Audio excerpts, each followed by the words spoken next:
Bizarre Brain Comics. Hello and welcome to Bizarre Brain Comics. I am Gary, your host. And this is where I like to take a look at some older comics, talk about the characters and creators, and then examine the stories and the art.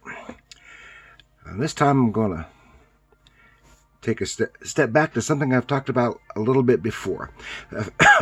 A few weeks ago, I did an episode on some promotional comics, and I talked about the Whiz Kids, the Radio Shack's comics in teaching about computers and stuff.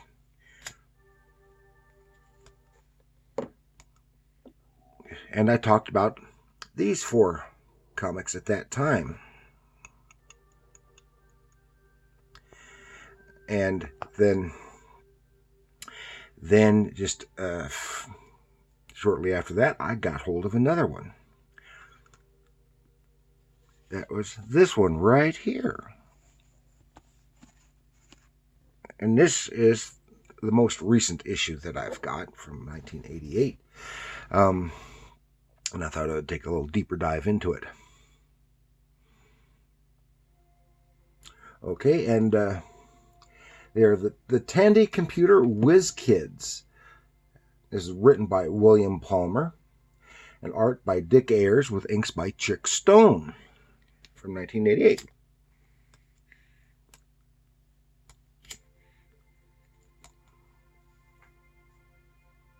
Okay, and the Whiz Kids was a series of promotional comics from Radio Shack published from 1981 to, I think it was 1980, I left out a number, 1980 to 1991.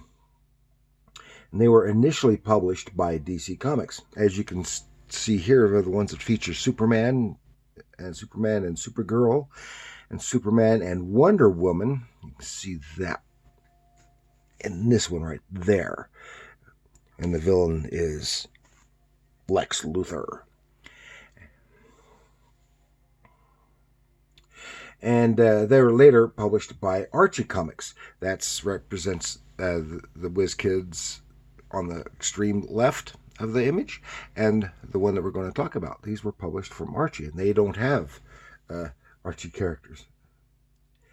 The Whiz Kids are Alec and Shanna, and they teach their class and the audience about Tandy computer products and other things of significance, such as substance abuse, child abduction, and environmentalism.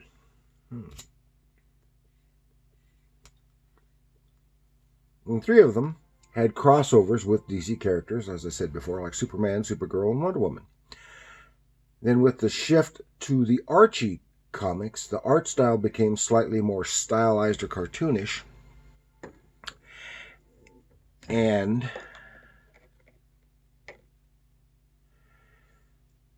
had no crossover characters.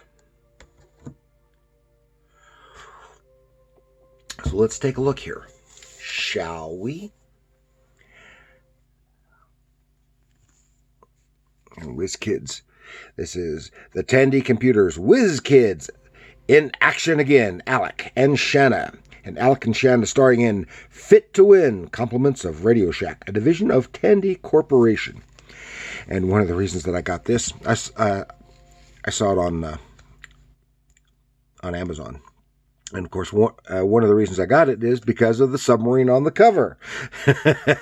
And those of you who've been around here watching me for any length of time know that I served on a submarine in the Navy a long time ago. And so that prompted me to see what they'd have to do with a submarine. Very little, really. But it is makes for a more promising adventure than... Of course, the adventure we got was good enough, but it just looks like, oh, it's on a submarine or something cool. And then here we see this is an old World War II diesel submarine. And there's nothing wrong with that at all, especially considering who's using it. Okay, and take a look inside. The Whiz Kids Fit to Win, starring Alec and Shannon. Right off the bat, we see a submarine, and you're getting a view through the periscope.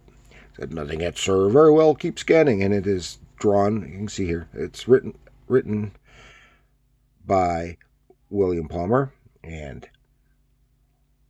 drawn by Dick Ayers, with inks by Chick Stone.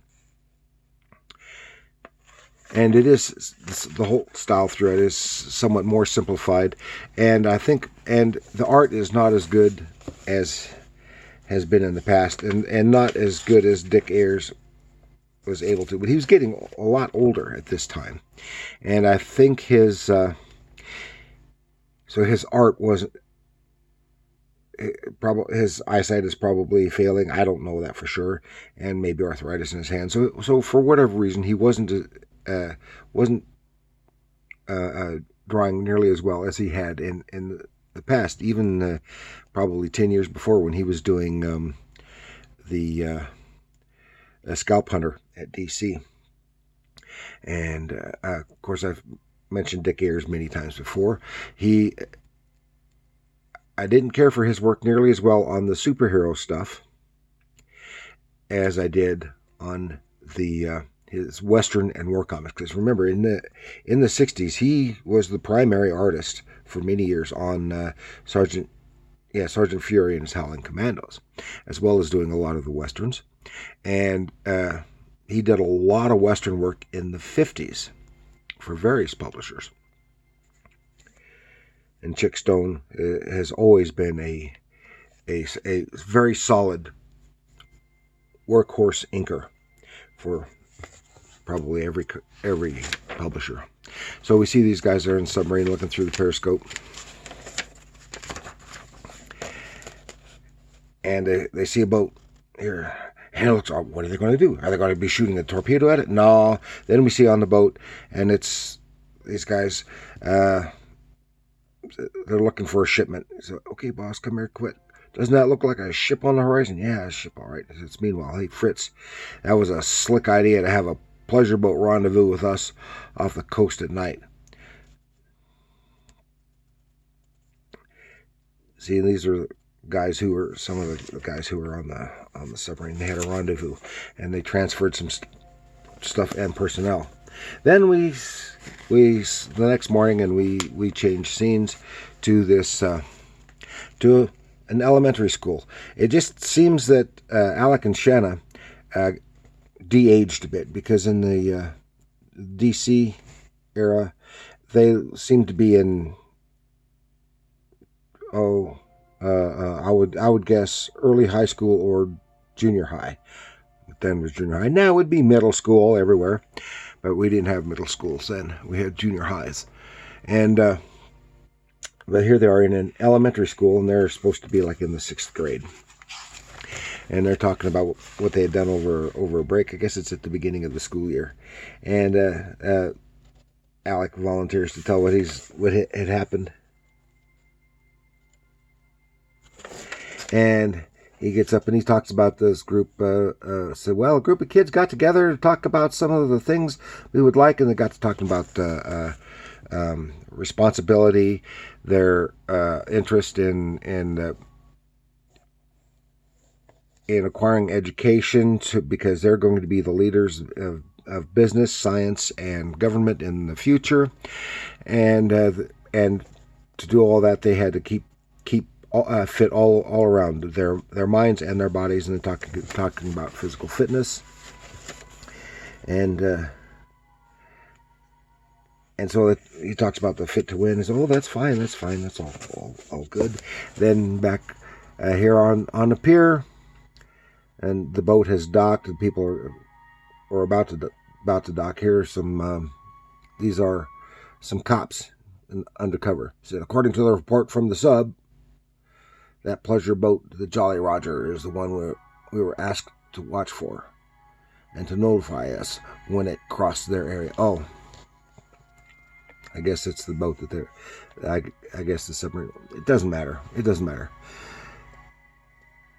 and they got the report because the boat is coming to Palm City, and they're smuggling drugs because they get into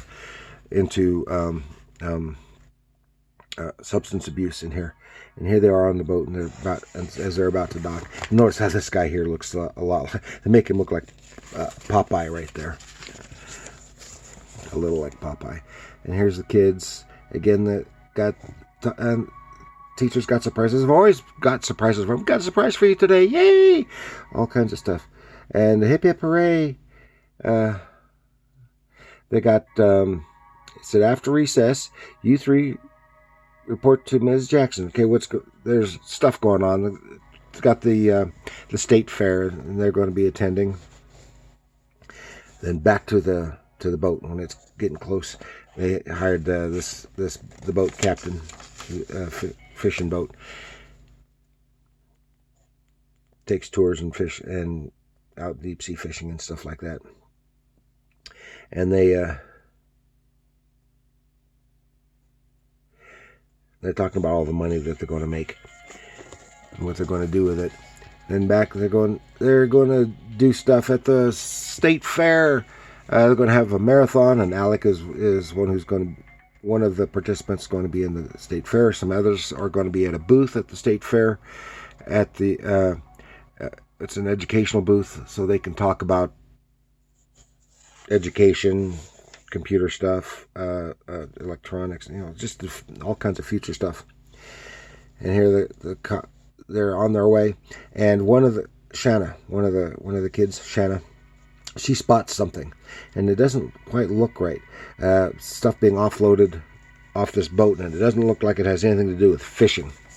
It goes into a van, and when they stop, and she calls the police department because she is friends with this Detective Shaw, and leaves a message for him, and then the message gets relayed to Detective Shaw.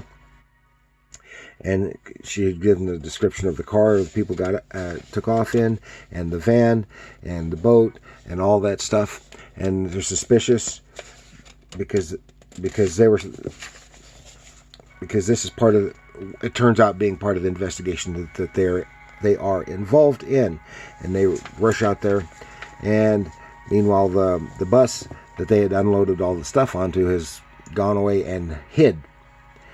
They're hiding so that if the cops happen to be looking for them, they won't be able to see them along any of the routes because it's hiding behind this barn.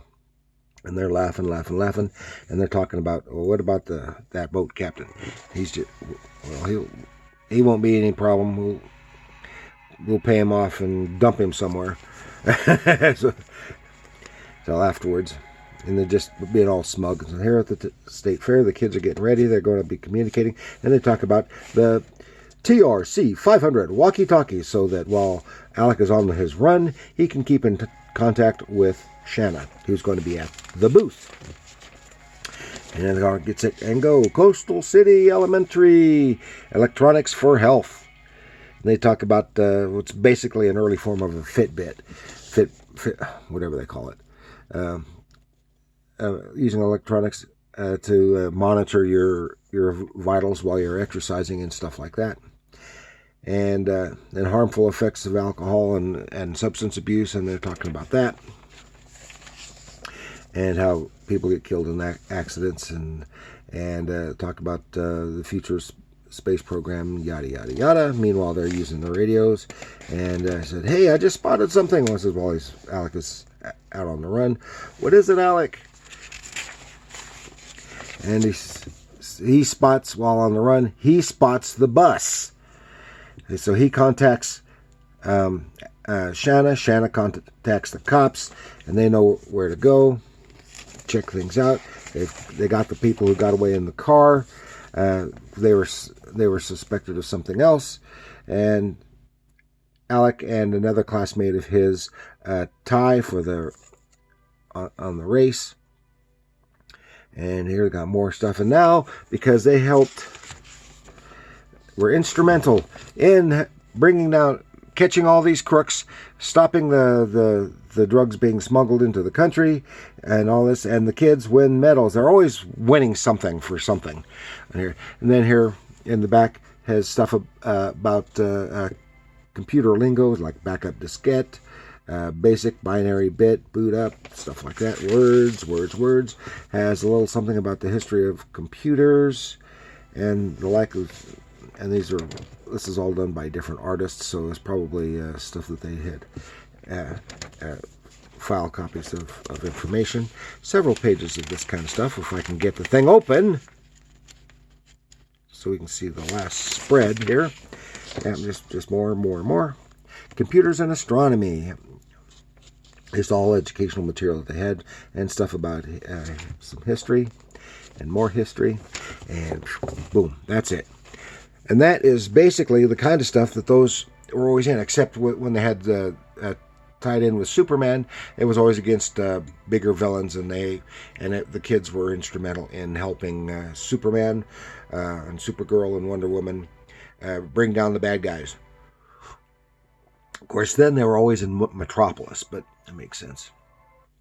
So that's what I've got for you this time. Just a little fun, closer look at these Tandy Computer Whiz Kids books, and they're still out there. So when I bought this book, it was like $2 on Amazon. I think the shipping cost more than the book did. And they're interesting to have and to look at. But they're not big as far as collection is concerned. They're just not, as far as I can tell, not collectible. But I think they are for fun purposes. If you're like people like me, I like to. Me and my channel is more about reading comics, and most of the other channels out there are about more about collecting comics. And that's why I want to give a little shout out to another creator who just started within the last few months, Scott Pyle. And he does Scott Reads Comics. His is a little more like mine in that he sits there and he goes through the comics and the comic story, talking some about the art, as opposed to the others who I don't get me wrong, I'm not talking about other creators, but they're primarily for collectors, and they talk about the big stuff that they get in their collections, what they've got, and basically all you ever see are the covers, and they're often, what kind of a deal they got, where they got it, and stuff like that. And that's fine. But I'm all about reading the comics. So thank you for joining me. Please like, share, subscribe. Share this with anyone else who's interested in unusual comics. And remember, comics are art.